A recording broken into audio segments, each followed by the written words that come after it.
Hey everyone, welcome back to English Convo Podcast. Really glad you're here today. I'm Sophia, a language coach who spent last weekend reading about 3 different wars happening right now, and then just sitting quietly for a very long time. And I'm Ethan, an English teacher who opened the news this morning, read 2 headlines about conflict, and closed the app within 15 seconds. And then felt guilty about closing it. And then felt guilty. Yes, exactly.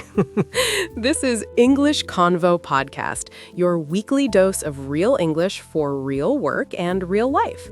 We talk, you learn, and somewhere in between, your English actually gets better. And today's topic? Today, we are asking one of the biggest questions in the world right now. Why does peace still matter, even when it feels completely impossible? And near the end, we have a word tour.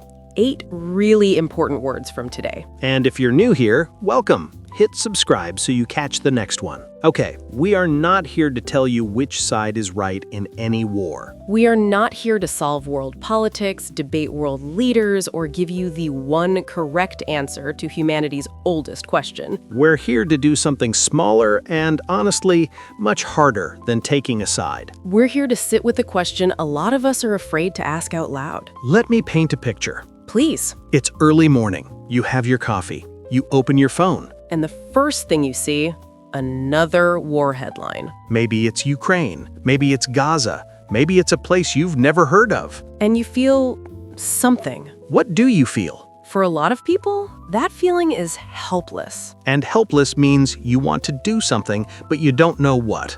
And nothing you do feels like enough. And so you close the app. You go back to your coffee. And then you feel guilty for closing the app. That part is very real. This is life in 2026, and today we want to ask, what does peace actually mean to you, and why does it still matter even from far away? That's the question nobody is really asking. Quick note before we start, this episode is B1 level, middle level. Not beginner, not advanced, but if you're at A2, you can still follow along just fine. And your first challenge today, drop a comment and finish this sentence. When I see war news, I usually blank. Just one honest sentence. We really want to know. Okay, here's something I notice about myself, and I think a lot of people will relate to this. Tell me. When I see war news, I have about 3 seconds of, oh no, and then I scroll past it.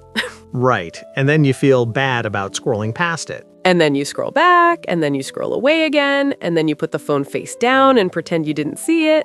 There's actually a name for what you're describing. It's called compassion fatigue. And compassion, that means genuinely caring about someone who is suffering, not just knowing about it, actually caring in your gut. And fatigue means exhaustion. And when you put them together, compassion fatigue is what happens when you've cared so much for so long that your brain just runs out of energy to care anymore. Like a phone that's been running too many apps at once, and suddenly the battery hits 0. And the scary part is, more news doesn't help. More information doesn't help. You just feel numb. Numb, like nothing gets in anymore. And then you feel guilty for feeling numb. Okay, that loop is painfully accurate. But here's something important. What? Feeling numb doesn't mean you stopped caring.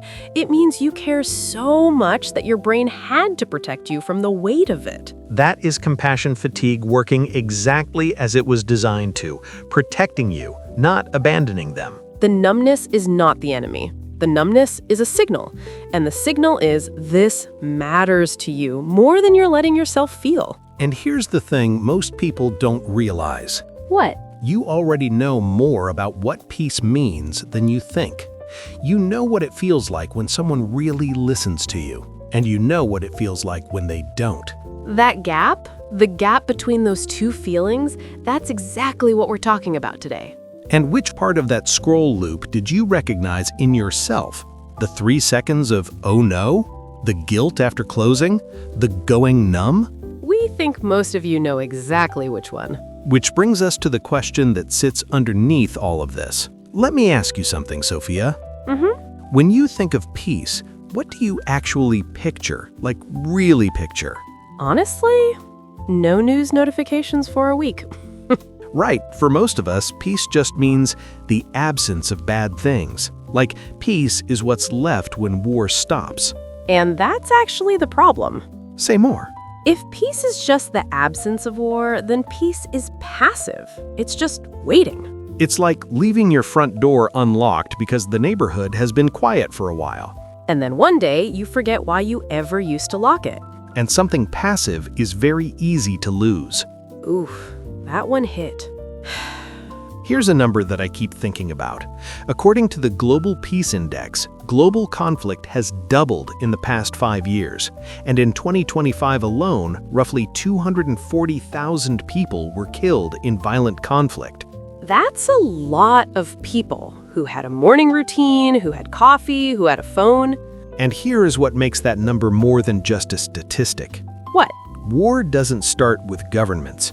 War starts with how people talk to each other, with how they see each other, with what they think the other side deserves.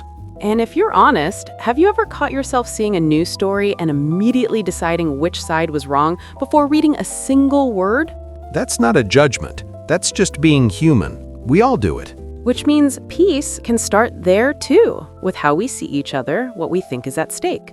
And at stake, that's a phrase I want to land here. When something is at stake, it's in danger. It could be lost. And right now, a lot is at stake. Not just out there, in here too. And once you see it that way, it stops being a headline and it becomes a question about who we choose to be. Actually, quick thing, if you're finding today useful, hit subscribe. It really helps us keep making these. Okay, and here's the uncomfortable part. Go ahead. What can one person actually do? You and me, not world leaders, not diplomats, just us. And I think a lot of people's honest answer is nothing. Right, and that feeling, that I'm just one person, what does it matter feeling? I know that feeling very well. But here's the thing, that feeling is actually the most dangerous idea in the world. Why the most dangerous? Because that's exactly what keeps big things broken. When enough people believe nothing they do matters, nothing changes. That's like everyone walking past the small fire because they assume someone else will deal with it. And then suddenly, it's not a small fire anymore. And have you ever felt this? That specific feeling of watching something terrible and feeling like your hands are completely tied? We think a lot of you know exactly what that feels like. And here's what nobody says out loud. What? Trying to make sense of something, even something overwhelming, is already an act of peace. And to make sense of something means to try to understand it honestly, even when it's confusing, even when it's painful. Like actually reading past the headline, asking why a conflict started, not to pick a side, just to understand. Or refusing to share a post that makes people angrier without making them more informed.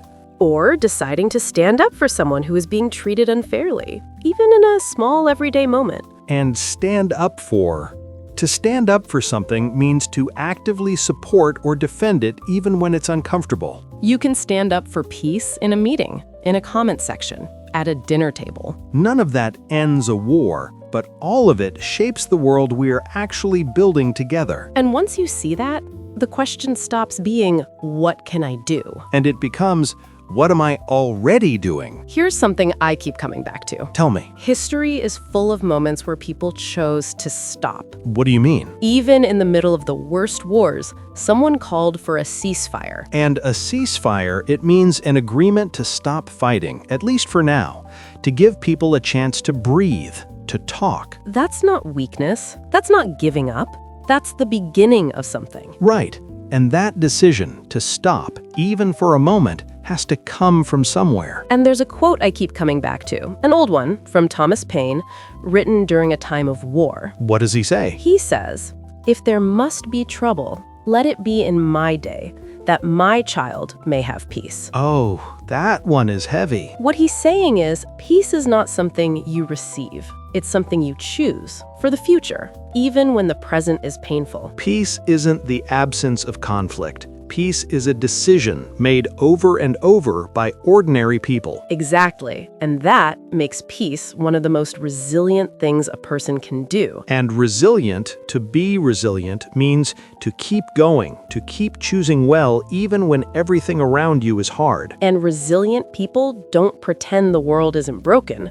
They just refuse to break with it. Right. And that's not naive. That's not weakness. That's actually the hardest choice a person can make. And every single person listening to this can make that choice. Not by solving a war, but by deciding in your own life, in your own conversations, who you want to be. Because the world is made of millions of individual choices. And yours are part of it. You already know more about what peace means than you think. You just need to start choosing it. And now, let's slow down for a second. We used some really important words today. Let's go through them one by one, really understand them, and next time you need them, they'll actually be there. Take a breath and let's begin. Word 1, feeling helpless.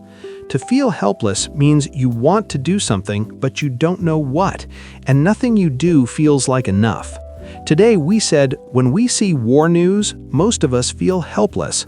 Another example, after reading the news for an hour, I just felt completely helpless and didn't know where to start. You can say it. Feeling helpless. Word 2, compassion fatigue. Compassion fatigue is when you have cared so much for so long that your mind gets exhausted and shuts down. Today we said, scrolling past the news and then feeling guilty, that's often compassion fatigue. Another example, after 2 years working in emergency care, my colleagues started showing signs of compassion fatigue. You can say it, compassion fatigue. Word 3, at stake. When something is at stake, it means it's in danger. It could be lost if nothing is done. Today we said, right now, a lot is at stake, not just in war zones, but in how we see each other every day. Another example, when 2 teammates stop talking honestly, the whole team's trust is at stake. You can say it, at stake. Word 4, conflict. A conflict is a serious disagreement or fight between 2 people, 2 groups, or 2 countries. Today, we talked about how global conflict has doubled in the past 5 years. Another example, there's a conflict between 2 departments at work that's been going on for months. You can say it, conflict. Word 5, to stand up for something. To stand up for something means to actively support or defend it, even when it's uncomfortable or unpopular. Today we said, you can stand up for peace in a meeting, in a comment section, at a dinner table. Another example, when my colleague was treated unfairly in a meeting, I decided to stand up for her. You can say it, to stand up for. Word 6, to make sense of something. To make sense of something means to try to genuinely understand something that feels confusing or overwhelming. Today we said, trying to make sense of a conflict, even an uncomfortable one, is already an act of peace.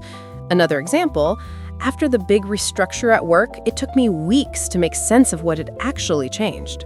You can say it, to make sense of something. Word 7, resilient. To be resilient means to keep going and keep choosing well, even when things around you are very hard. Today we said, choosing peace when everything is telling you to be angry, that is one of the most resilient things a person can do. Another example, after losing her job, my friend stayed resilient and found a completely new path. You can say it, resilient. And word 8, a ceasefire. A ceasefire is an agreement between 2 sides to stop fighting, at least for a period of time. Today we said, even in the worst moments, someone called for a ceasefire. That's where things begin to change. Another example, the 2 sides agreed to a ceasefire, giving diplomats time to negotiate the next steps. You can say it, ceasefire. Before today, maybe you just said, I don't know what to say about the war. But now, you can say, I think there's a lot at stake right now. You can say, I've been experiencing compassion fatigue and I'm trying to make sense of it all. You can say, I feel helpless sometimes, but I am choosing to be resilient. You can say, I'm going to stand up for peace, starting somewhere small, maybe even starting with a ceasefire in a conversation I've been avoiding. That's real English, and it's yours now. Here's your small challenge for this week. Just once, when you see a war headline, don't just scroll past. Read 2 sentences, just 2, and ask yourself, what is at stake for the people in this story? That's it. 2 sentences, 1 question. Tell us in the comments what you found. What did you feel? Before we go, we want to hear from you. Every episode, we pick topics based on what you actually need. And today, drop a comment and finish this sentence. When I see war news, I usually blank. Just 1 honest sentence. That's it. We read every single one. And your story might be our next episode. And if you haven't subscribed yet, today is a really good day to start. Hit the bell, too, so you actually know when we drop the next one. We'll be here every week, real English for real work and real life. And remember, peace is not just something that happens out there. It starts with one person deciding to choose it. And next time, we are going to talk about something that hits closer to home. Why your mind goes blank the moment someone speaks English to you, even when you know the words. That's a different kind of conflict, and we have some thoughts. This is English Convo Podcast. We'll see you next time.